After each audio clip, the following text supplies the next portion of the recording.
Duel à distance pour les deux prétendants à l'Élysée. François Hollande et Nicolas Sarkozy se sont succédés jeudi sur le plateau de France 2, où il a notamment été question de la présomption de légitime défense pour les policiers.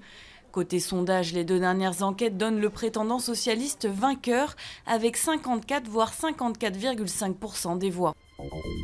11e mois consécutif de hausse sur le front du chômage. Plus de 2,8 millions de personnes étaient sans activité en mars, soit 0,6% de plus que le mois précédent. Si on inclut les demandeurs d'emploi ayant une activité réduite, le chiffre grimpe à 4,3 millions de personnes.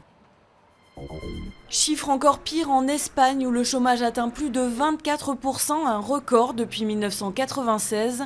Une mauvaise nouvelle de plus dans un pays en récession où le gouvernement de droite est engagé dans un effort de rigueur sans précédent. Un amer cocktail qui a valu jeudi à Madrid d'être sanctionné par l'agence de notation Standard & Poor's. La famille de Ben Laden expulsée par le Pakistan. Ses 3 veuves et une dizaine de ses enfants ont décollé dans la nuit direction l'Arabie Saoudite.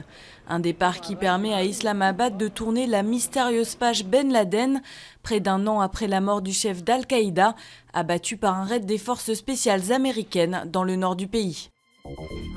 Élever des poissons dans son salon, c'est la nouvelle lubie de certains New-Yorkais. Fanatique du bio artisanal, ce couple d'ex-banquiers élève des tilapias et commercialise des alevins.